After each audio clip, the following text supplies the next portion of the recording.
with it. Yeah. No, are you Christian? No, atheist. Ex-Muslim atheist. So if you're an atheist, what's the difference between you and Marx or Stalin? Let's say Stalin. What's the difference between you and Stalin? Well, atheism is just the non-acceptance of God based on. And I'm explaining. Stalin, I'm answering to you. Atheism isn't a dogma. It's just not accepting the God belief. So you can have. Stalin was a communist, a Marxist. So that's like communism is like a separate religion. No, he was an atheist as well. No, I'm saying he was an atheist. Okay, he was a communist.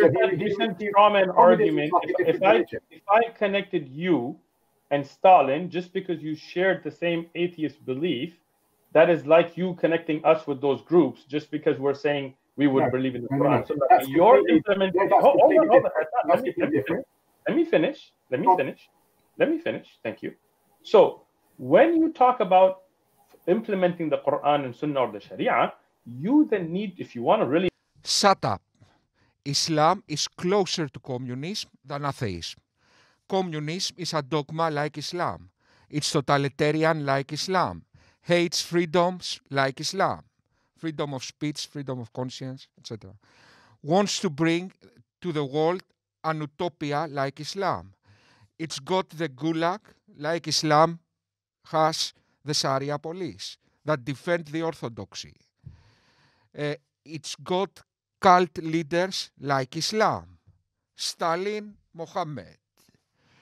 You have the same economics. You both hate gays. You have the same propaganda and brainwashing. You don't care about the individual. You make identity politics. The only difference is that communism doesn't subjugate women, and communism is not against science. Only this is the difference. You both seek world domination. Okay, so that is you. Now, what's the connection of communism with atheism? Just because communists were atheists. So what? Atheism hasn't got dogma, so you cannot drive the connection. An atheist can be a Democrat, a communist, a fascist. Okay. Atheism simply means I don't believe in God. What's the connection with communism? If you're not just trying to make strawman arguments and debate here, if you really want to know, you need to ask, what would the Sharia do for women's education, for example? What would the Sharia do for dealing with Ahlul Dhimma, those that are non-Muslim residents? And you will find that the Sharia will guarantee more rights to Ahlul Dhimma, to non-Muslims living under the Sharia, than we as Muslims get in America. I'm not going to talk about the UK, but I can say in America. In America, Muslims have exactly the same rights as non-Muslims. Exactly. The American Constitution, what's the word? Guys, I have dyslexia. I cannot even speak Greek. Sorry about that. Anyway, okay, the American Constitution defends that. You have the same rights with USA citizens. In Islam, in Sharia, unbelievers are second-class citizens. Their lives are not worth as the lives of Muslims. Okay. Shut up, please. Okay. Then you say why I get excited and angry. Okay. Look what they say. Okay. In Islam, you have human rights. Where did you get that? Where did you get that, my friend? How dare you? Why you said that? Seriously, you will make me now post the references. No, I'm not going to do that. I will simply call you an idiot. Okay, and I won't waste time with an idiot. Just because an idiot says some bullshit, I have to give reference. Ella, shut up. Let's go. Let's continue. For example, we're not allowed to have more than one wife. Not that I'm trying to. I'm just making a point. And under Sharia, Ahlul Dhimma are allowed to use their own marital laws, right? Here it would be illegal, right? We are not allowed to use our own inheritance laws unless we write it out in a will, meaning that if somebody dies without a will and they go to the court, we cannot use Islamic inheritance law when Ahlul Dhimma would be able to under Sharia law. So don't. Look how moronic is this guy's argument. He says that in Sharia they have more rights because they will be allowed to have 4 wives. You won't be able to vote though. You won't be able to hear music. You won't be able to speak your mind. You won't be able to think your mind. Guys, imagine Martin Luther King. I have a dream. One day people will have 4 wives. You are a joke. Under Sharia law. So don't take Islam from Fox News and the media that you watch unless you just don't want to know and you just want to cause a problem. But if you really want to learn, if you're honest. Islam, this racist, evil, political ideology they call a religion, doesn't permit interfaith and cross-race marriages. It allows polygamy, child marriages, arranged marriages. All these things kill love in marriage and further subjugate women. It's got inheritance laws that are discriminatory to women, and the Quran makes mathematical mistakes in these laws. But something is absolutely certain. If someone wants to learn about Islam, never go to Muslim apologists. Muslim apologists are groupies for Islam. They are not objective. Moreover, they are deceptive and incredibly inadequate in reasoning. All the things you don't need from a teacher. Deceptive, biased, inadequate in reasoning. If someone wants to learn about Islam in an objective way, watch David Wood videos, Sam Samoon, Christian Prince, Robert Spencer, Jay Smith, Bill Warner, or Hakikatsu, or Sajid Lipham. There are some Muslims that say the truth about Islam, like Hakikatsu and Sajid. I do want to learn, so I'm asking. No, but your method of asking... Hassan, you're trouble causing, mate. Your questions are loaded. I'm not. Bro, if you want to smell learn, it before you even say it. Yeah, as soon as you come out with that question. Then? So now tell us about your state. Tell us about where you get your laws from. Okay. Morals from. Where do you get your morals from? Yeah, where do you get your morals from for your new state? You've got control of carte blanche. What would you do with religious people? Tell us. Secular humanism is how I would do it. What does that mean? People religious freedoms. What does that mean? What does that mean?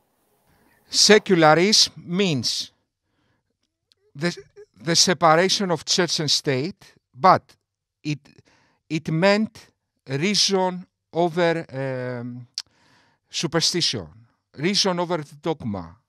Okay, secularism comes from ancient Greece. From the time of the first secularist was Epicurus, but it meant a society based on reason. That is secularism. Okay, thank you for giving me the platform. So humanism is a philosophy where we look towards other humans, science and reason to solve problems. And secular means that people are allowed to express their religious freedoms, but there's like a separation from church and state. Okay, How do you allow? Would the secular law supersede the religious law? Yes. Why? Because... So you'd oppress religious people in your state?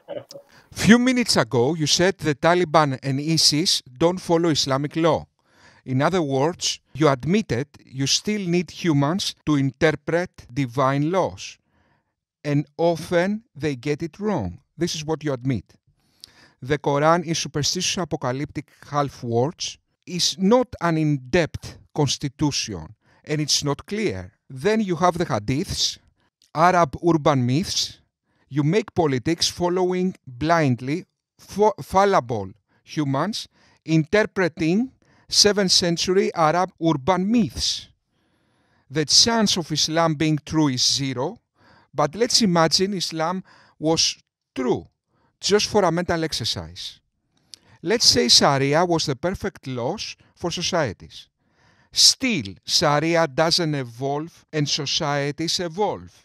Still, Sharia needs humans to interpret its laws.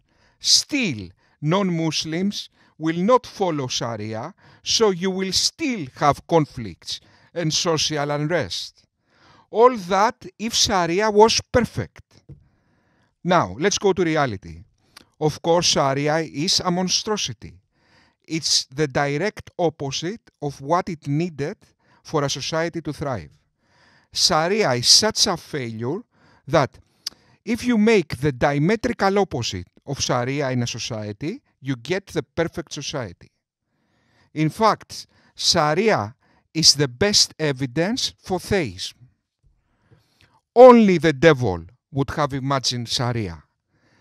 If you have a white paper and you try to imagine rules for a society, no human stupidity will get to Sharia.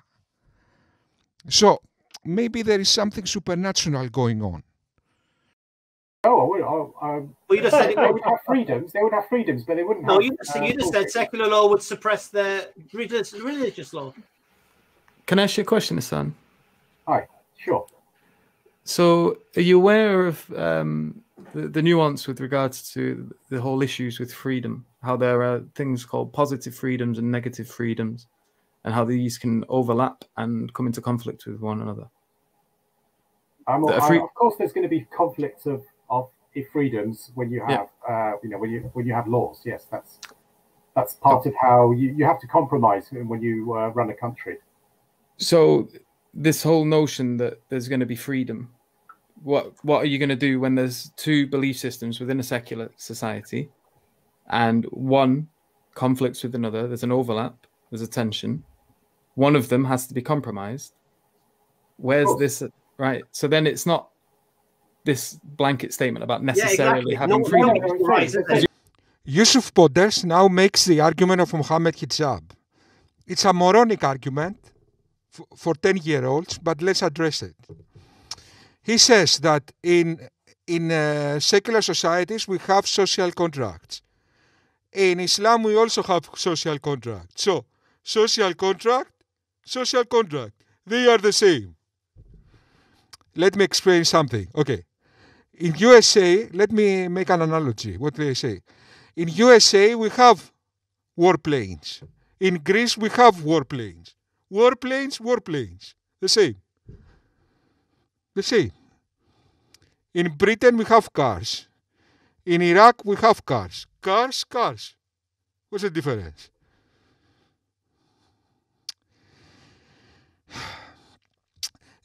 Democracies are not anarchy. We also have laws. That doesn't mean it's the same with Sharia. I mean,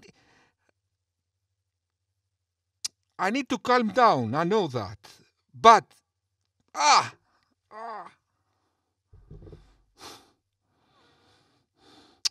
Now, the other thing to notice is that these people are now advocating for a theocratic dictatorship. You know that before that happens, there will be wars. Let me just say it. So why are you even discussing that? You think there is a chance that will happen?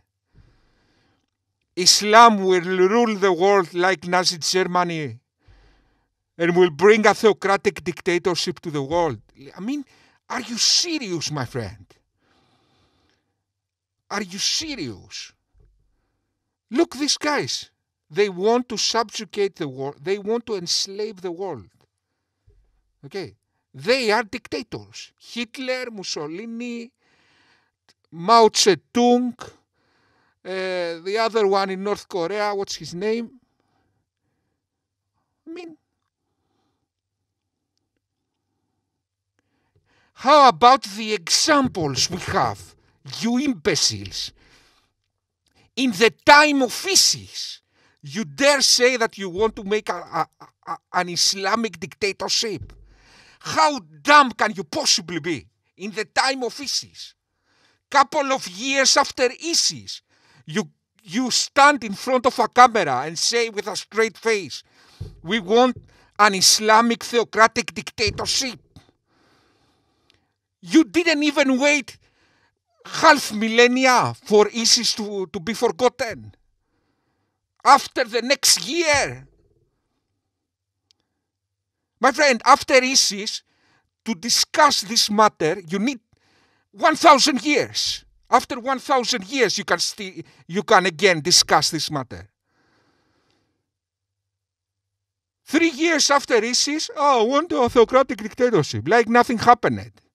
Shut up.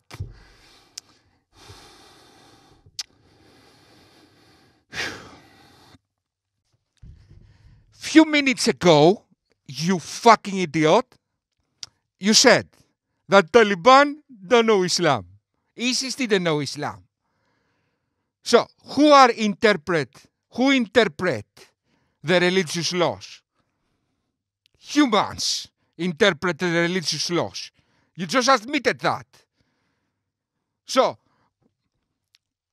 that's the one thing, that humans interpret the religious laws. Okay, guys, let me calm down. Sorry, but their stupidity in relation with their arrogance outrages me. Okay, it's not just arrogance alone or stupidity alone, it's the combination. So, one thing, that religious laws are interpreted by humans, as it's already admitted.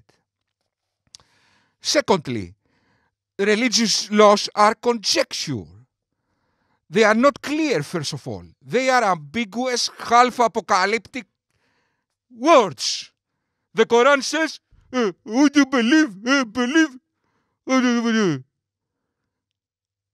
How can you make a society with half-apocalyptic words? Ambiguous half-apocalyptic words. That's the second. The third thing is, did you ever prove your religion? Did you prove your religion? How we know your religion is true? Religion cannot be proven. It's faith. You've acknowledged that there are times when there's going to be a conflict. Of course. He's basically going to create a Republic of France. And he's going to approach religion. That's retail. I mean, you talk about your religion, but if you imagine there was a religion out there that married 5-year-olds, then we'd all think that that's something wrong there. So that's when you need the secular laws to intervene. So what would be the cutoff age? Yeah, exactly. Would you allow halal slaughter? I would have. I know halal slaughter can be done stunned, because I know people who've done that here in the UK. I would ban all non-stunned slaughter. So you wouldn't allow Jews in your state practicing Jews? I wouldn't allow any unstunned slaughter. So if any just so I understand, your secular law will oppress religious freedom. Religious freedom doesn't mean you can do anything your religion demands. For example, your religion demands to execute gays. Maybe we should allow you to execute gays in Britain because it's your religious freedom. Halal slaughter is a ritual, a blood ritual that brings suffering to animals. So that won't be allowed. You can be crazy as long as your craziness don't affect other people or animal rights. And there's a funny thing here. I'm sure a couple of the rabbis that I know would be pretty upset about your secular country. But let me just ask you one question. Would you have capital punishment? I wouldn't know. If it was my choice, I wouldn't. So it's your choice now. Well, this is more of like a Mussolini dictatorship idea. No, because according to secular humanism, I wouldn't. So. You made the choice of your own, meaning you didn't put it to vote, you didn't put it to people. So basically, you'd be a dictator. You would. Ibn Farooq, he said a society based on reason. Did he say that he will be a dictator? Guys, you are not smart. Anytime you feel smart, it's the time to stop talking. You are not smart, my friend. You are dumb in levels of... So anytime you have, now I will be smart. Stop. Don't do it. Relax. Don't do it. Buy a chewing gum. Buy a chewing gum, my friend. Every time you have a bright idea, chew a chewing gum. You asked me how I would organize it, and I said this I would organize it. That's not organized. No, but the difference is this. We didn't organize our state based upon our own whims and desire and our own social conditioning. We did it based upon our belief system. But Ehsan, you are now taking the place of a creator, first off, in ordaining. You're a taghut. That's what you are. And you're taking the place of a democratic society now as well, because you are basically saying you would implement laws according to what you like, not just set up society, because I asked you about capital punishment. So now, majority of the people in the United States want capital punishment in some states, in some polls. Capital punishment for serial killers. So it's not equivalent. In one case, they debate the capital punishment for serial killers. In the other case, you debate the capital punishment for changing your mind. Are those equivalent? Okay. We must everybody agree that these people have a problem. Okay, they need a mental institute.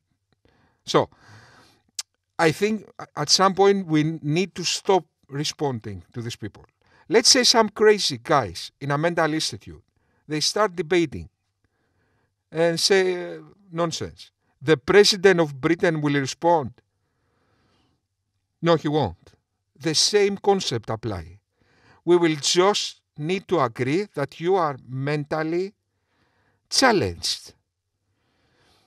This argument, they are thinking of it 2 years now. Mohammed Hijab made it in a debate about liberalism.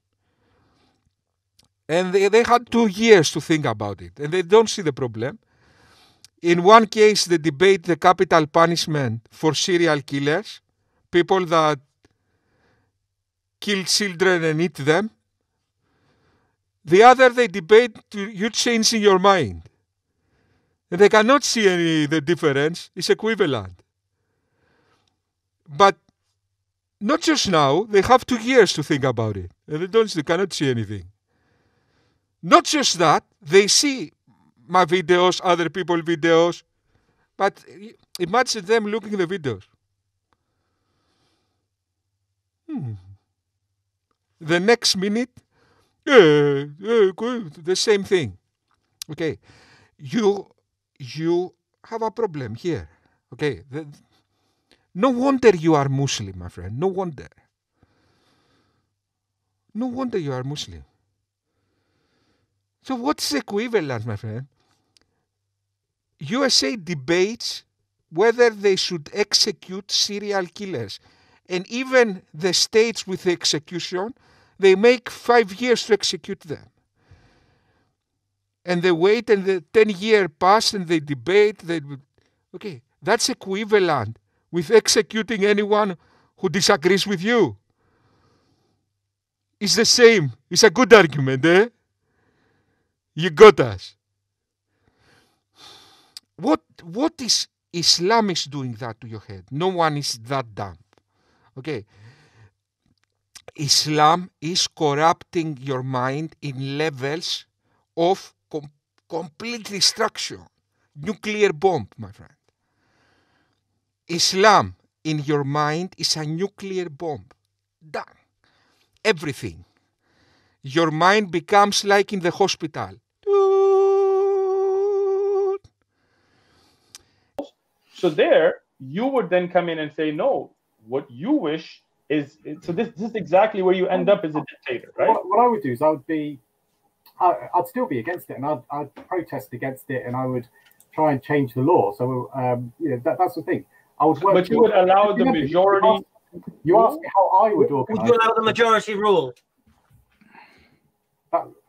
within reason, that's a democracy. Yeah. So if the majority wait, hold on. You said within reason. Slaughter, that'd be okay. Wait. You said within reason. Who would specify what's reasonable?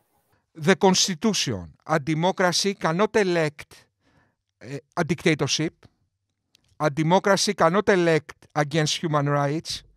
So we have human rights and some basic intuitive rules that are, how can I say, that are neutral.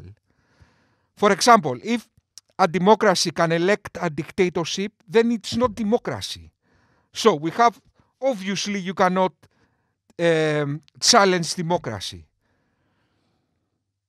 So obviously, if you can vote against human rights, then there aren't human rights. Human rights are not negotiable. So that is your answer. Let me explain what is the difference, because you still didn't get it. There are things that are neutral. For example, let's say we have two people, person A and person B. The person A says, I will do whatever I want. The person B says, I do whatever I want. What we do now? Let's all be equal and let's vote. The vote is not the third opinion, it's the neutral opinion. Okay? You claim that democracy is just the opinion of the other person. No, it's the neutral position. We are all equal. Look how they think. They think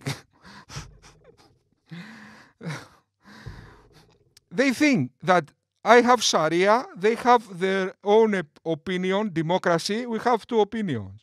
No, my friend, because our opinion is everyone being equal. It's not our opinion.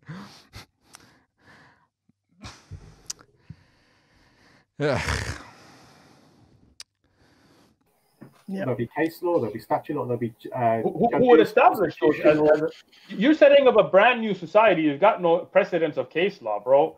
Come on, right? So would you say the majority can make up any law they like? Would you allow that type of freedom? No, because you've asked me how I would do it. I would say it's a secular humanism. So that's how I would do it. So secular humanism so how would you implement laws? Declaration of Human Rights. So who would set up those precedences? When you're setting up a brand new society, now the question comes up, should we have capital punishment or not? Who would decide that? Is there any difference with the opinion of these five people? Or no difference whatsoever? Whatever I say, all equal, whatever I say. I don't see any difference. Individual 1 opinion, individual 2 opinion, individual 3 opinion, individual 4 opinion, individual 5 opinion. Don't see any difference. Now, if the individual 4 who says all equal, you make a dictatorship, then it's not all equal, is it? Okay, study this graph at home for 2 months. Read this graph for 2 months. I know it's difficult for you to grasp it, but try. Read these 5 things for 2 months. Start reading. Take this graph to your professor, to your imam, and read it together. Put it in the computer to help you. Okay, put it in a computer that can help you to analyze this graph. And if you study it for a couple of years, you might understand it. My friend, Islam is the religion of the dumb. If Islam dominates the world, there will be idiocracy. Okay? This is simply the truth. Okay? Islam has completely destroyed your mind. You are dumb, simple. You don't have the ability to think. Okay, you are drowning in arguments 8-year-olds would see through. And it's not in the moment. In the moment, I can also don't think fast. Because the moment I get excited, I also in the moment. But you have years to think of it, my friend. In your case, you cannot see it. You cannot go over it. Okay, that is the effect of Islam in your mind. We cannot allow this mental disease affect humanity. It will send humanity in the Stone Age, my friend. Now you are interacting with Western and you are this level. If all the world becomes Islamic without the interaction, okay, Einstein will be an ISIS warlord. Socrates will be an imam. Okay, the world will go to the dark ages, my friend. That's why we need to protect your children from this mental disease. Okay, I'm helping your children. If what I'm doing now, somebody did that to your parents, now you would have been well here. Okay. So I know that it hurts you, but it's essential for your next generation to have a chance. With this mindset, in this world, you don't have a chance. Thank you very much.